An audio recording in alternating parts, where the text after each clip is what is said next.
안녕하세요. 남편과 작년에 헤어진 30대 여성입니다. 결국 팔은 안으로 굽는다더니 언제까지 제 편일 줄만 알았던 남편이었는데 역시나 별 수 없대요. 남편과 저는 지인의 소개로 만났습니다. 당시 남편은 저와 마찬가지로 중소기업에 다니던 평범한 회사원이었어요. 첫 만남부터 대화가 잘 통했던 저희는 금세 연인 사이로 발전했고 1년 반이란 시간 동안 어느 다른 연인들처럼 울고 웃으며 연애를 했네요. 그러다 제 나이 31에 남편에게 프로포즈를 받았습니다. 하지만 프로포즈를 받고 저는 기뻐할 수만은 없었어요. 그건 바로 제가 처한 가정환경 때문이었지요. 저는 편모가정에서 자랐는데 얼마나 많은 사람들이 편모가정에 대해 선입견을 가지고 있는지 잘 알고 있었거든요. 그래서 연애하는 내내 남편에게도 차마 털어놓지 못하고 있었고요. 하지만 프로포즈를 받은 이상 계속 숨길 수만은 없겠더군요. 결국 하루고 이틀이고 프로포즈에 대한 대답을 미루다 결국 술의 힘을 빌려 남편에게 제가 편모가정에서 자랐다는 사실을 털어놓았습니다. 하지만 남편의 반응은 의외였어요. 편모가정이건 편부가정이건 그게 결혼하고 무슨 상관이냐는 식이더라고요. 그게 제가 원해서 된 것도 아니고 제 잘못도 아닌데 왜 그런 걸 걱정하느냐면서요. 그러면서 덧붙이기를 어머님 아버님도 그런 편견 같은 건 없으신 좋은 분들이라며 저더러 너무 걱정하지 말라대요.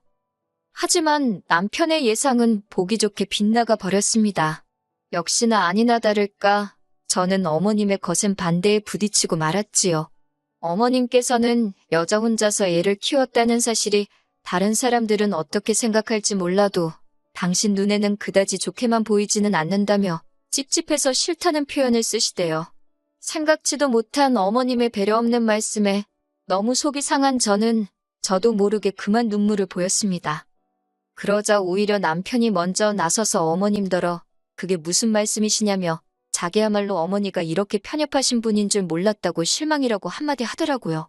그러자 이번엔 아버님께서도 길거리에 멀쩡한 여자애들이 널렸는데 어디서 데려와도 하자 있는 애를 골라왔냐고 그제서야 순간 망치로 뒤통수를 한 대 맞은 듯 왜 이렇게까지 제가 인격적으로 모욕을 당해야 되나 싶더라고요. 그래서 제가 어머님 아버님더러 두 분 다 말씀이 너무 심하신 것 같다고 했습니다. 남편에게도 어머님 아버님이 좋은 분들이라고 해서 나름대로의 기대가 있었는데 몹시 실망스럽다고 차분한 목소리로 말했지요. 여기서 이렇게 욕먹고 있는 것 자체가 날 키워주신 어머니께 죄짓는 기분이라며 결혼 이야기는 없던 걸로 하자고요. 그리고는 사갔던 선물 그대로 다시 챙겨들고 뒤도 안 돌아보고 시댁에서 나왔습니다. 그러자 제 뒤통수에다 대고 두 분이서 인사도 안 사고 가는 싸가지 좀 보라며 저럴 줄 알았다고 한 소리 하시더라고요. 그마저 받아칠까도 생각했지만 이내 그럴 가치도 없다 싶어서 깡그리 무시해버렸어요. 택시를 잡기 위해 길에 서 있는데 어느샌가 따라 나온 남편이 저를 붙잡았습니다. 자기가 무조건 미안하다면서 자기도 자기 부모님이 그러실 줄은 꿈에도 상상하지 못했다나요? 그러면서 저더러 참으라고 안 하겠다, 이해해달라고도 안 하겠다 하지만 결혼은 자기랑 하는 거지 시부모님이랑 하는 게 아니지 않냐며 자기 하나만 믿고 따라와 줄 수 없겠냐 그러더라고요. 그렇게 말하는 남편의 눈빛과 목소리에서 진심이란 걸 알 수 있었지만 이미 상처 입은 제 마음이 쉽게 풀어질 리 없었지요. 저는 다시 한번 이별을 고하고 택시에 올라탔습니다. 그리고 며칠 후 주말이었어요. 남편으로부터 오는 연락도 모두 무시하던 중이기도 했고요. 벨소리가 울려 나가보니 남편이 서 있더라고요. 저는 친정어머니랑 둘이 있었는데 친정어머니는 어느 정도 상황을 다 알고 계셨거든요. 친정어머니께서 그래도 여기까지 왔으니 문은 열어주라 하셔서 문을 열었습니다. 그랬더니 남편이 아무 일도 없었다는 듯 과일 바구니랑 꽃다발을 내밀면서 보고 싶었다 그래요. 처음에는 천연덕스러운 그의 모습에 기가 차서 어이가 없었습니다. 그런데 이윽고 남편이 저희 어머니 앞에 무릎을 꿇더니 그날 일은 자기가 다시 한번 사과하러 왔다며 정말 죄송하다고 하대요. 자기 부모님이 그렇게 막무가내로 나올 줄은 몰랐다면서 장모님이 자기 좀 도와달라나요? 남편이 정말 저러다 땅을 파고 들어가겠다 싶을 만큼 머리를 푹 숙이고 연신 죄송하다 해대니 솔직히 마음이 너무 아프고 흔들리더군요. 그리고 남편이 돌아간 후 왜인지 눈물이 하염없이 쏟아지대요. 그 모습을 보신 친정어머니께서 저더러 그냥 결혼하랍니다. 막말로 시댁에서 난리를 쳐대도 저희 둘만 잘 살면 결국 저희가 이기는 거나 마찬가지라나요. 그렇게 친정어머니의 지지를 받으며 저와 남편은 부부의 연을 맺었습니다. 상황이 상황인 만큼 결혼식은 가까운 가족 친지들만 모셔서 진행했어요. 외조부모님과 친정어머니가 5천만 원을 보태주셨지만 시댁에서는 당신들 입으로 땡전 한 푼 못해준다 하시길래 알겠다 했고요. 이후로 첫 해에는 정말 누구 말만 따라 모질이 소리를 들을 만큼 시댁에 잘하려고 노력했어요. 그런데 저도 사람인데 명절이고 생신이고 제 딴에는 한다고 해도 흠만 잡으시고 싫은 소리만 하시니 환장하겠더라고요. 게다가 제가 서운한 마음을 내보이기라도 하면 마치 벼르고 있었다는 듯이 너 그럴 줄 알았다. 시부모가 네 비위를 맞춰줘야 되는 거냐며 막무가내로 화를 내셨지요. 결국 견디다 못한 제가 남편에게 너무 지친다고 내가 언제까지 이렇게 무시당해야 하는 거냐 물었습니다. 그리고는 지금이라도 당신 놔줄 테니 어머님 아버님한테 가서 그 집 아들로 살라고 했지요. 그랬더니 남편이 앞으로는 시댁에 내려가지도 말잡니다. 연락도 안 드려도 된다고 신경 쓰지 말래요. 그리고 그때는 저도 이제 모르겠다는 심정이었기에 그러겠다 했습니다. 한편 저는 다니던 회사를 나오게 되었어요. 제가 원해서 나온 게 아니라 회사가 부도가 나면서 어쩔 수 없는 선택이었네요. 처음에는 다른 회사로 이직을 할까 생각도 했지만 외조부모님과 친정어머니의 조언을 따라 작은 식당을 열었습니다. 제가 시댁에 연락을 드리진 않았지만 남편은 그래도 종종 연락을 하는 듯 했어요.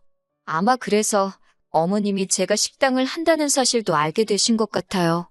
그런데 하루는 철딱선이 없는 신호가 기껏 문자로 한다는 소리가 어머님이 저더러 가지가지 한다고 그러셨다대요.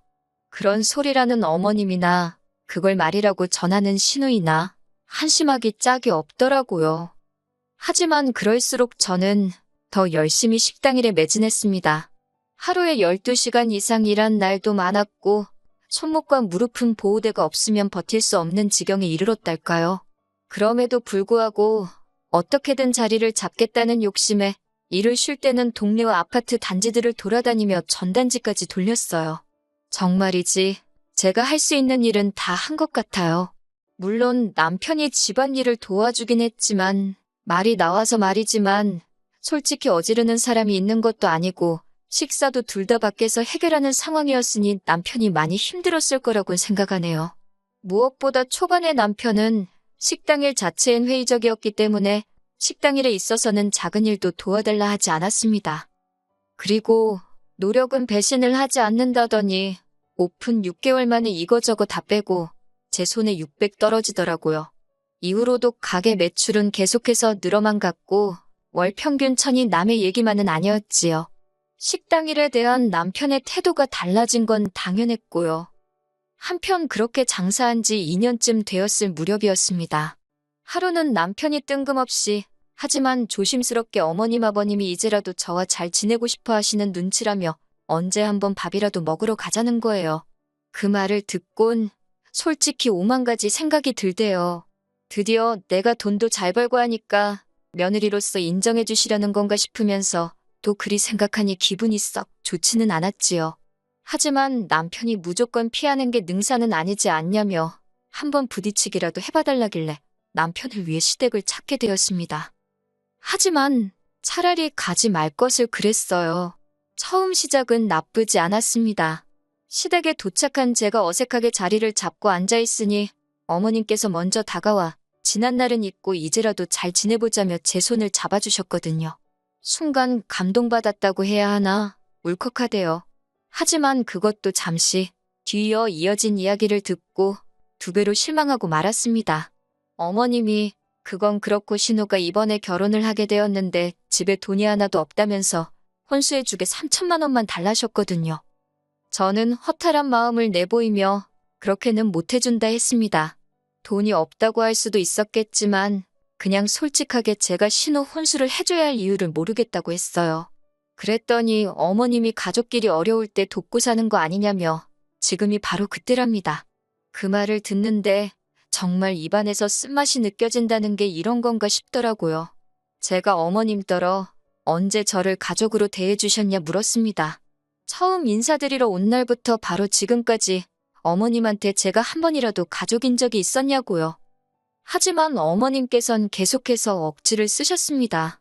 저더러 결혼할 때도 아무것도 안 해오지 않았냐면서 이제라도 해준다 생각하면 아까울 것도 없겠다면서 이쯤 되니까 저도 할 말 다 해야겠다 싶어서 어머님은 뭐 하나 저 해주신 거 있냐고 따졌습니다. 어차피 시작부터 어머님 저 싫어하셨고 반대하셨고 아무것도 안 해주시지 않았냐고 그래놓고 제 돈 탐내시는 거 너무 염치 없고 뻔뻔하시다 했어요.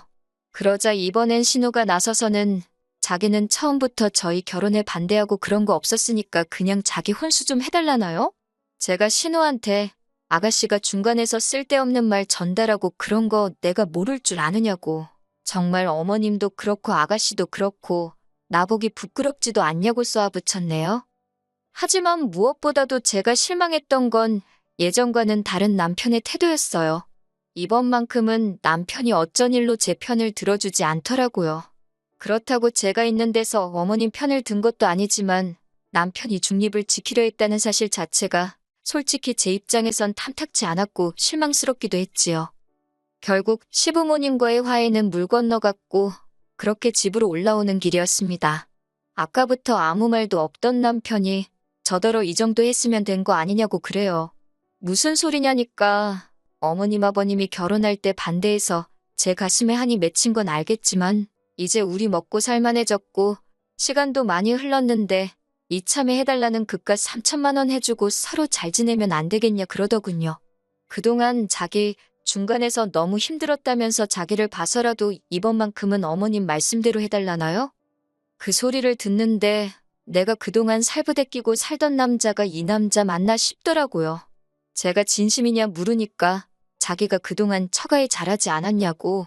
그러니 이번만큼은 저도 한 번만 참아달라나 어쩐다나. 결국 이튿날 제가 남편더러 그냥 이혼하자 했습니다. 부부의 연을 맺은 지 3년 만에 제가 남편더러 집에서 나가달라 한 거예요.